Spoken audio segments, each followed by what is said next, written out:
वल्लभ लाल की जय। श्री सद्गुरुदेव भगवान की जय। श्री वृंदावन बरसाना धाम की जय। महाप्रभु श्री हरिवंश चंद्र जी महाराज की जय। यमुना रसरानी की जय। समस्त सहचरी वृंद की जय। जय राधेश्याम। जय जय श्री हरिवंश। श्री हरिवंश।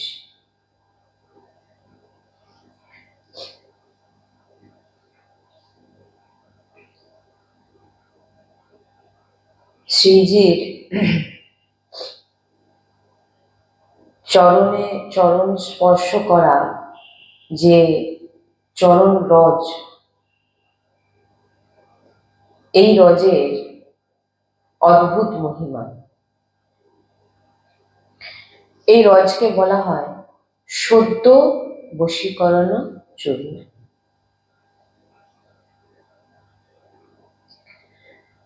তো এই রজের মহিমা তারাই বুঝতে পারে বা তারাই প্রাপ্তি করতে পারে, তারাই লাগাতে পারে যিনার ওপর শ্রীজির কৃপা আছে, যিনাকে শ্রীজি বেছে নিয়েছেন। আর এই যে রস উপাসনার চর্চা আমরা করছি, এই রস উপাসনার চর্চা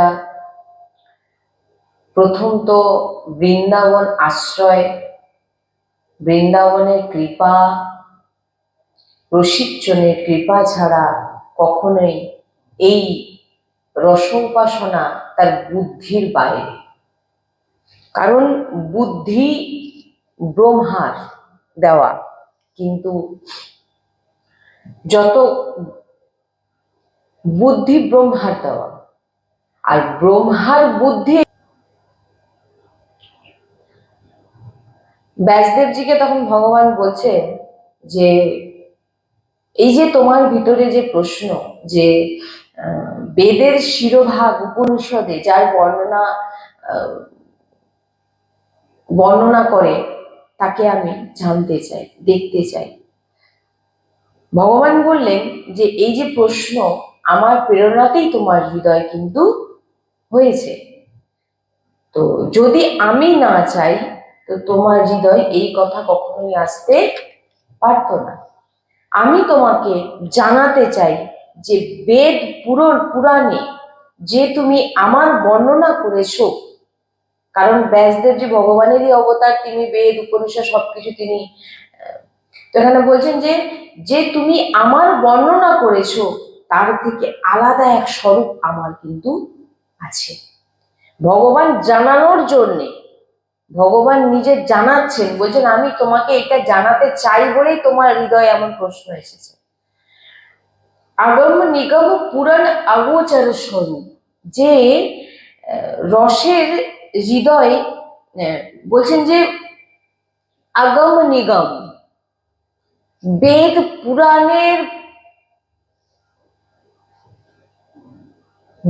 পুরাণে সমস্ত কিছু আপনি পাবেন না। বলছেন আগম নিগম পুরাণ আগোচর, বেদ পুরাণে আপনি এরকম রূপ কিন্তু এরকম লীলা আপনি পাবেন না। তাই ভগবান বলছেন আমি জানাতে চাই তোমাকে, হ্যাঁ, এইরকম রূপ যেটা তুমি তুমি যে উপনিষদ বেদ ইত্যাদি রচনা করছো তাতে কিন্তু এই বর্ণনা তুমি, কারণ তুমি তো জানোই না, কারণ আমি তোমাকে জানাতে চাই, তাই তোমাকে আমি বলছি। তাই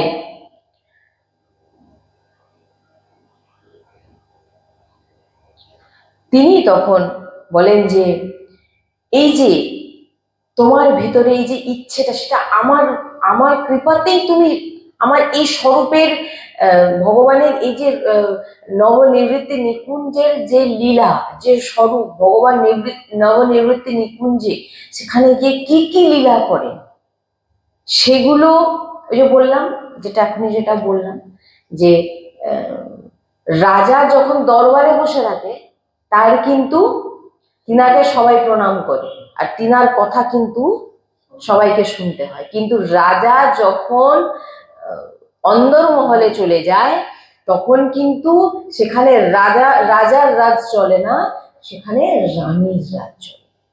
সেখানে রানী যা বলবেন সেটাই কিন্তু হবে, আর মানতে হবে রাজাকে। সেখানে রাজার কোনো আদেশ চলবে না। সেরকম নবনিবৃত্তি নিকুঞ্জে যে যত লীলা দেখছেন, এখানে ভগবানের সবকিছু, ভগবানের নির্দেশ অনুযায়ী ভগবানকে নিয়ে সবকিছু, কিন্তু যখন ভগবান নবনিবৃত্তি নিকুঞ্জে চলে যায় সেখানে যে ভগবানের যে স্বরূপ সেটা কেউ জানতে পারে না। কেন জানতে পারে না? যতক্ষণ না ভগবান চায় কাউকে জানাতে, সেটা কিন্তু কেউ জানতে পারে না। সেটা কিভাবে আমাদের কাছে পৌঁছায়? আচার্যগণের কৃপাতে। আচার্যগণ কি করেছেন? আচার্যগণকে না হচ্ছে শ্রীজির দাসী, তিনারা যখন বাইরে এসে তিনারা যখন, যেমন কি রানীর যে দাসীগণ থাকে তিনারা সব জানেন অন্দরমহলের খবর, তিনারা যদি বাইরে এসে বলে তখনই সবাই জানতে পারে, নাহলে ভিতরের খবর কেউ, হয়তো রাজার কাছে মন্ত্রী আছে, রাজার কাছের অনেক কাছের লোক আছে, কিন্তু ভিতরের খবর কেউ জানে না। আর এই হচ্ছে সেই জিনিস। নবনিবৃত্তি নিকুঞ্জ আপনি বলতে পারেন আমাদের বেডরুম, গুপ্ত লাডলিলালের বেডরুম। আর আর বাদ বাকি যেটা হচ্ছে বৈঠকখানা, সেখানে সবাই সমস্ত সবকিছু, ভগবান আসছেন, সবার সঙ্গে কথা বলছেন, সমস্ত লীলা সবকিছু হচ্ছে, কিন্তু এই জায়গায় পৌঁছানোর জন্য প্রয়োজন আছে রাধারানীর কৃপা এবং শুভচরী ভাব। না হলে ওই জায়গায় আপনি প্রবেশ করে কখনোই প্রিয়া প্রিয়তমের সেবা করতে পারবেন না। আবার এবারে না, জানতেও পারবেন না। জানা তো অনেক, মানে যদি রসিক কৃপা না করে কখনোই। আর এইটা জানতে হবে যে জীবনে কোনো না কোনো সন্তের সঙ্গে কানেকশন রাখতে হবে। যদি জীবনে আপনার জীবনে সন্ত চলে এসছে তাহলে আপনি জেনে নেবেন আপনার কল্যাণ এই জন্মেই পাক্কা। কারণ আপনি যদি সন্তের, কারণ সন্ত দর্শন হয়, ভগবান তাকে সন্ত দর্শন করান জিনার এটি লাস্ট জন্ম। বৃন্দাবন উপাসনায় সেই যেতে পারে যার এটা লাস্ট জন্ম। কেন না, বৃন্দাবন উপাসনা মার্গে যে প্রবেশ করে যায় সেখানে, বৃন্দাবন কিন্তু কোনো ব্রহ্মার সৃষ্টি নয়, দিব্য। আর বৃন্দাবনের দিকে যার মতি ঘুরে যায় তার হয়ে গেল। এবার ওটা হৃদয় থেকে হওয়া আছে, বাইরে থেকে নাটক করলে চলবে না। বাইরে নাটক করছি, আমি রাধারানীর ভক্ত, আমি রাধে রাধে সব বলছি, কিন্তু অন্তরে কিন্তু আমার ভাবনা অন্য, সেটা কিন্তু আলাদা। বলছেন হৃদয় থেকে তুমি যখন বৃন্দাবনকে নিজেকে দিয়ে দিয়েছো, তাহলে জেনে নিতে হবে তুমি যেখানে তোমার মৃত্যু হোক, বৃন্দাবনে যত দূরে তোমার মৃত্যু হোক, তুমি কিন্তু যাবে বৃন্দাবন। আর জীবনে একজন সন্ত চরণাশ্রয় অবশ্যই নেওয়া প্রয়োজন, যে কোনো বৃন্দাবনের রসিক সন্তজনের। আর দ্বিতীয় হচ্ছে, প্রথম আপনাকে শ্রীজি দেখেন, আপনার উপর শ্রীজি কৃপা করেন, এবং একজন বৃন্দাবন রসিক সন্তজনের সঙ্গ আপনাকে যে দিক থেকে হোক, ফোনের দিক থেকে হোক বা সাক্ষাতে হোক, আপনার সঙ্গ করাবেই। নাহলে আপনি বৃন্দাবনের নাম, হয় বৃন্দাবনে আপনি যাবেন কিন্তু বৃন্দাবনের যে রস সেটা কিন্তু আপনি আস্বাদন করতে পারবেন না। কেন? আপনার উপরে সন্ত কৃপা, রসিকজনের কৃপা হয়। বৃন্দাবনে গেছে, এরকম কত যাচ্ছে, এখানেও এসে কত বলেছে যে আমি বৃন্দাবনে গেছি, অমুক তমুক বৃন্দাবনের নিন্দা শুরু করে দিয়েছি। তাই জন্যই বলছেন যে যতক্ষণ আপনার জীবনে কোনো রসিক সন্ত, সন্ত কোনো স্ত্রী পুরুষকে বলা হয় না, সন্ত রসিক হচ্ছে কি একটি ভাব, যেমন গোপী ভাব, সেরকম হচ্ছে গোপী কোনো, মানে আপনি যে গোপী কোনো স্ত্রী পুরুষ যদি বলেন এরকম কোনো নয়। আমি সন্তজিদের মুখে শ্রবণ করেছি, বলছেন গোপী ভাব, হ্যাঁ গোপী একটি ভাব। সেই রকম সহচরী ভাব, সহচরী কোনো স্ত্রী পুরুষকে বলা হচ্ছে না, সহচরী ভাব। তো এটাই বলছেন যে সন্ত একজন, যে পুরুষকে সন্ত বলা হচ্ছে নারী, এরকম কিছু নয়। সন্ত তার স্বভাব, তার আচরণ, তার উপাসনাকে বলা হয়, কোনো দেহকে বলা হয় না। এবার আপনি যখন কোনো বৃন্দাবন রসিকের সঙ্গ করছেন, তখনই আপনি বৃন্দাবনকে ভালোবাসতে পারবেন। নিজের উদ্ধার করবেন কি করে? সাধু সন্তের চরণে যদি না পড়ে আপনার উদ্ধার হবে কি করে? সাধু সন্ত আপনাকে মার্গদর্শন করাবে, এটা করো, ওটা করো, এটা করলে তোমার ভালো হবে, তবে আপনি সেই মার্গে, কালকে যেটা আমরা আলোচনা করছি, আপনাকে পথ দেখাবে। নাহলে আপনি তো এই যে সাধু সন্ত যে শব্দ ব্রহ্ম আপনাকে বলছে, আপনার কানে ঢুকলে আপনি 5টার মধ্যে একটা তো চেষ্টা করবেন পালন করা। যদি নাই ঢোকে তাহলে আপনি এই বিষয় সম্পর্কে তো কিছু জানবেই না। এই যে আপনাকে সাধু সন্তের সঙ্গ প্রদান করছে কেন? যে তিনাদেরকে দেখে, তিনাদের বাণী মেনে তুমি নিজেকে পরিবর্তন করো। তাই বলছেন যে সদ্য বশীকরণের চূর্ণ মনান্ত শক্তি তম রাধিকা চরণ রেণু মনস্মরাম।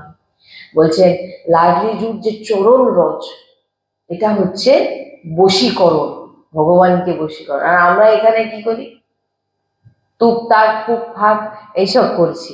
হ্যাঁ, বলছেন যে টুকটাক ফুক ফাক তারই দরকার হয় যে ভগবানের স্মরণে নেই, তার দরকার হয়। আর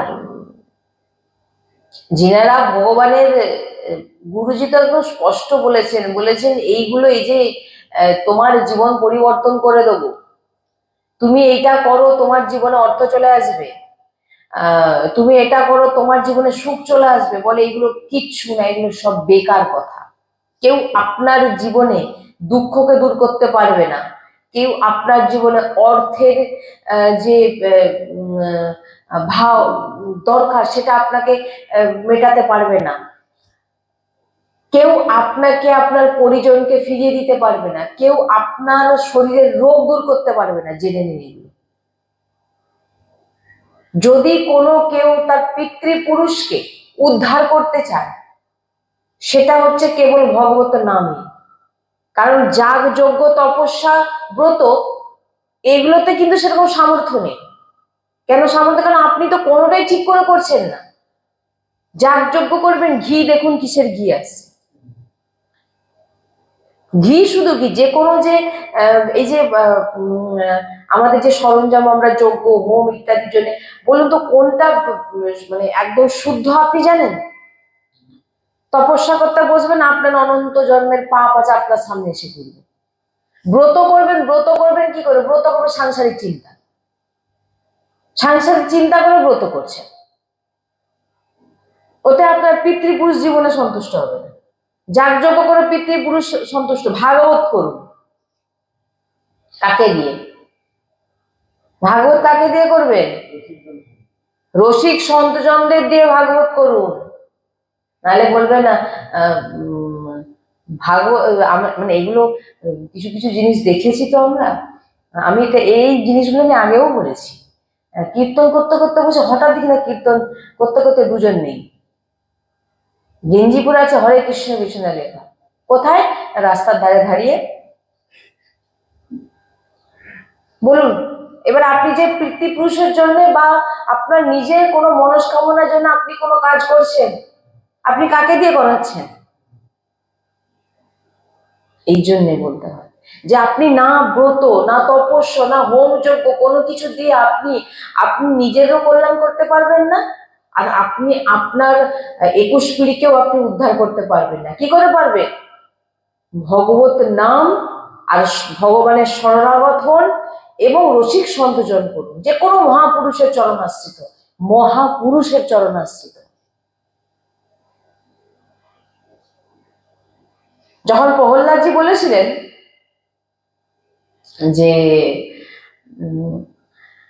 আমার পিতা তো, আমার পিতাকে আপনি নরকে পাঠাবেন না, তখন ভগবান নৃসিংহ ভগবান বলেছিলেন তোমার পিতাকে নরকে পাঠানো?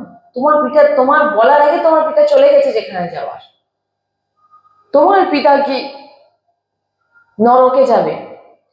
তোমার 21 পিঁড়ি, 21 পিঁড়ি, গত 7 আর আসছে কত না 21,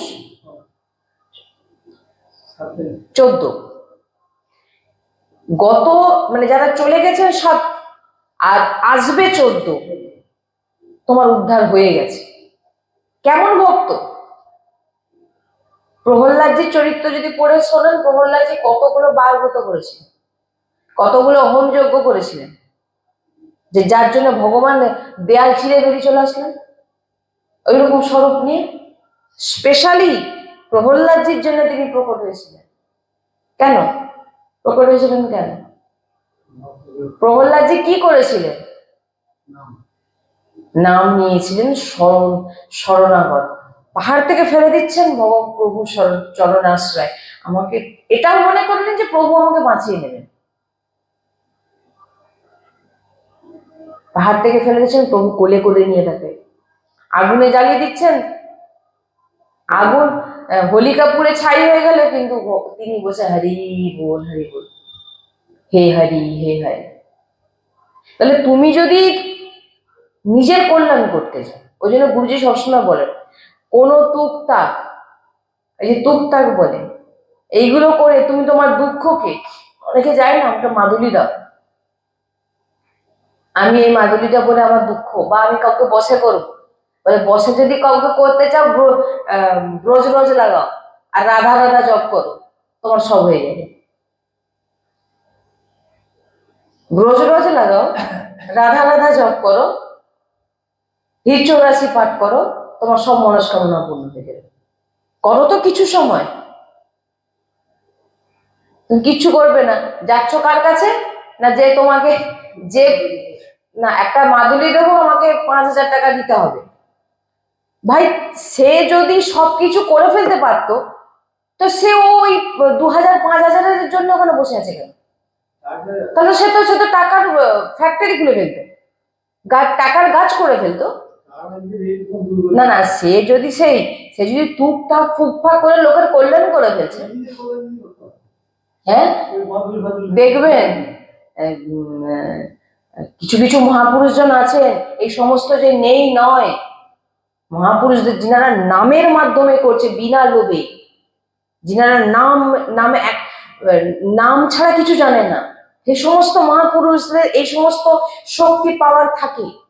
আপনার মনের কথা বলে দেবেন, আপনাকে আপনার কিভাবে আপনাকে কি কি করতে হবে সেগুলো আপনাকে বলবেন, কিন্তু তিনাদের মধ্যে কি থাকবে? শুধু ভগবত নাম। তিনারা আপনি দূরে বসে আপনার মনের কথা বুঝে যাবেন। কি করে বোঝেন না? আপনার যে মনের কথাটা তিনার সাধনার নামের বলে তার ভিতরে প্রকাশিত হয়ে যাচ্ছে, যে সে এটা চিন্তা করছে। এগুলো আছে।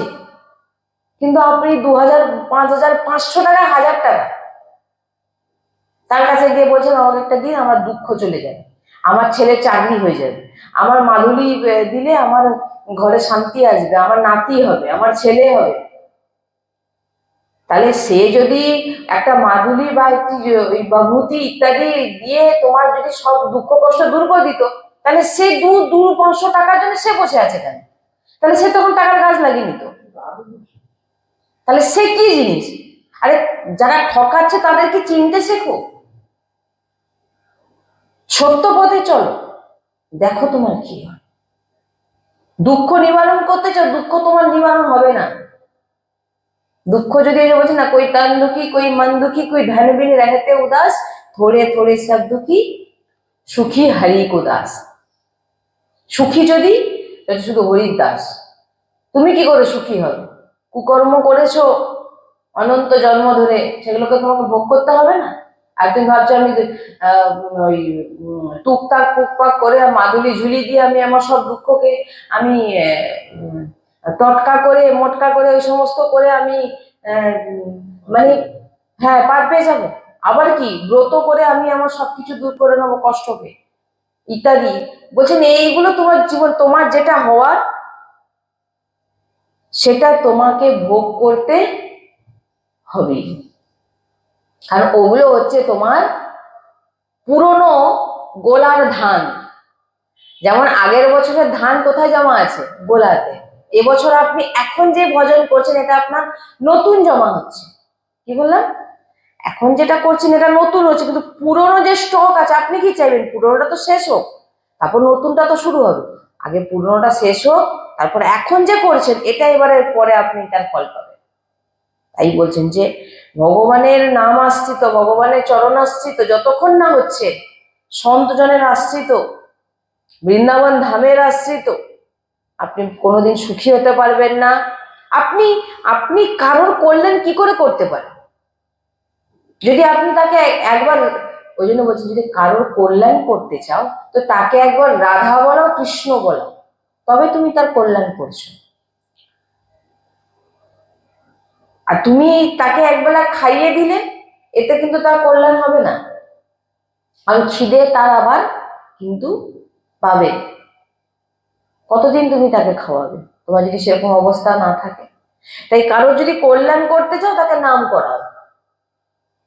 চৈতন্য মহাপ্রভু ঝুলি নিয়ে যাচ্ছেন, নিত্যানন্দ প্রভু যাচ্ছেন, বলছেন মা ভিক্ষান দেহি, আটা চাল বার করে, বলে না এগুলো দরকার নেই, একবার বলে দে হরি বল, তা কল্যাণ হয়ে গেল। যদি নিজের কল্যাণ চান, অর্থ চান, খুশি চান, সুখী চান, নিজে যেটা চাইবেন সব পাবেন। তার জন্য আপনাকে কি হবে? বৃন্দাবন রজ লাগান, রাধা রাধা, কৃষ্ণ কৃষ্ণ, যে নাম আপনার পছন্দ জপ করুন, 84 পাঠ করুন, আর নিজের আচার ঠিক রাখুন, আচার ব্যবহার ঠিক রাখুন, আচরণ ঠিক রাখুন। আপনার জিহ্বায় নাম উচ্চারণ আপনার প্রত্যেকটা পিতৃপুরুষকে উদ্ধার করে দেবে। আপনার জিহ্বায় নাম উচ্চারণ আপনার আসছে জেনারেশনকে উদ্ধার করে দেবে। কি বললাম? আপনি কোনোদিন ভাববেন না যে আমার এই টুকটাক ফুকপাক ইত্যাদি করে আমি সুখী হয়ে যাব, আমার কল্যাণ হয়ে যাবো, কোনোদিন হবে না যদি আপনি ভগবত আশ্রিত না হয়ে থাকেন। ভগবানের নাম জপ করুন, ভগবানের নামের আশ্রয় থাকুন। নাম জপ হচ্ছে না, মন বিচলিত, ঠিক আছে, প্রভুর আশ্রয়, তখন আশ্রয় কাজ করে। নিজে শুধু বলছেন শ্রী ওঙ্কারনাথজি মহারাজ বলছেন, সীতারাম ওঙ্কারনাথজি মহারাজ বলছেন, ভগবান তিনাকে বলছেন যে তুই বিনা চিন্তায় আমার নাম কর,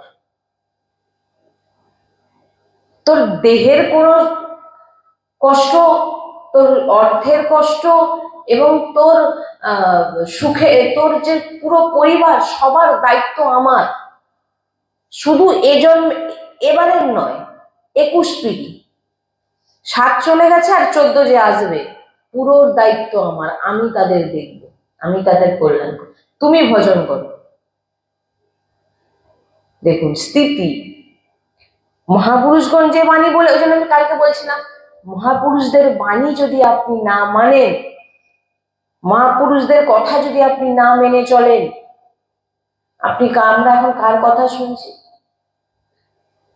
না আছে আচার ব্যবহার, আপনার সঙ্গে যে কথা বলছে বারবার পান খাচ্ছে ইত্যাদি, নেশা ভাঙ করছে, এবং আপনার সামনে বসে বলছে আমি তোমাকে এইটা দিচ্ছি, তুমি এইটা এইটা করো, আর আমাকে এই পয়সা দাও, দিলে তুমি সুখী হয়ে যাবে, তোমার জীবনে কোনো বিপদ থাকবে না, আমি তোমাকে বলছি, বলে না? একবার একটা কি উঠেছিল না, মানে মানে হিট, মানে কি বলবো, একজন দেখছি এখানে প্রচুর ভিড় হচ্ছে, কি না এখানে ভালোই, যেমন এখন মহাপুরুষদের কাছে যান, মহাপুরুষদের চরণে বসুন, যার তার কাছে যাচ্ছি, এটা সেটা শুনছি, উল্টো পাল্টা কাজ করছি, ওতে আমাদের কোনো কাজ হচ্ছে না, আর দেখতে দেখতে সময়ও শেষ, একসময় চলে গেল, কোনো লাভ হলো না। তাই এখানে বলছেন যে সত্য বশীকরণে চূর্ণ মানান্ত সাথে, যদি বশ তুমি করতে পারো ভগবানকে, তাহলে সৃষ্টিতে আর তোমাকে কোনো কিছু, কারণ এই সৃষ্টি পুরো ভগবানের কথাতেই চলে। তো পুরো সৃষ্টি যদি ভগবানের কথাতে চলে, আর সেই ভগবান পরব্রহ্মকে যদি তুমি বশে করতে পারো, সে হচ্ছে শুধু কেবল আর কেবল শ্রীজিৎ চরণ রয়েছে, তুমি এই পরব্রহ্মকে তুমি বসে আনতে পারো। তো তার জন্য আমাদের কি করতে হবে না, ভগবান তখন বলছেন ব্যাসদেবজিকে যে আমার যে এই যে রূপ, এই রূপ শুধু নিকুঞ্জেই প্রকট হয়, এবং নিকুঞ্জেই থাকে, বাইরে কোথাও তুমি এই রূপ আমার দর্শন করতে পাবে না। যে ভগবান শ্রীকৃষ্ণ সখীদের সঙ্গে বিহরণ করছেন ইত্যাদি ইত্যাদি, অনেক এই গভীর আমরা যাবো আরো ধীরে ধীরে। তো এ বড় মহিমাময় লাডলিজুর চরণ রজের মহিমা কিভাবে করা যেতে পারে। যতই বলি ততই ভাবি লাডলিজুর চরণ রজ কি মহিমা আমরা বলবো।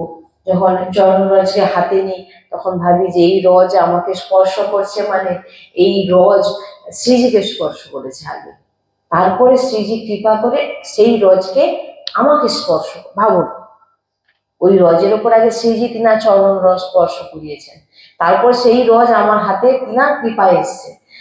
যখন নিই তখন ভাবি যে এই রজের মহিমা কাকে বলবো, কারণ বৃন্দাবনকে প্রেম প্রেম আর এই রজ যতক্ষণ না আপনার মধ্যে থাকবে ততক্ষণ কিন্তু আমি নবনিবৃত্তি নিকুঞ্জে, যেখানে ভগবান শ্রীকৃষ্ণ দু হাত জোড়ো করে বসে থাকেন, সেই রূপ আপনি দর্শন করতে পারবেন না।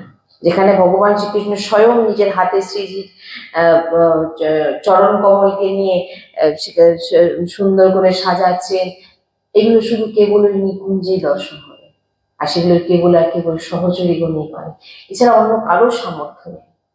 ইয় ব্রহ্ম রুদ্র শুক নারদ ভীষ্ম মুখেই বড় বড় মহাভাগবত জন্য এরকম স্বরূপের দর্শন পান। তাই আমরা অনেক কৃপাবান যে, এবং বৃন্দাবন ধাম আমাদের উপর অশেষ কৃপা করেছেন যে আমরা আজ বৃন্দাবন বলতে পারছি, বৃন্দাবন ধামের আশ্রয় নিতে পারছি, এ তো কৃপাতেই সম্ভব। তো আমাদের অবশ্যই এই যে আমরা সহচরী ভাবের যে আলোচনা আমরা করছি, যে কি কি করলে আমরা সহচরী ভাব প্রাপ্ত হব, কারণ যিনারা শুনছেন অলরেডি তিনারা শ্রীজির দৃষ্টিতে আছেন তাই শুনতে পাচ্ছেন, নাহলে সাধারণ ব্যক্তি এগুলো শুনে বুঝতেও পারবে না আর শুনবেও না। তো সেই মার্গ আমরা কিভাবে আরো পুষ্ট করব, তার জন্য আমাদের এই সৎসঙ্গ। তাই আমরা পরের দিন আবার এরপরে কিছু আলোচনা করার চেষ্টা করি। শ্রী রাধা বল্লভ লাল কি জয়, শ্রী হরিবংশ। রাধে রাধে।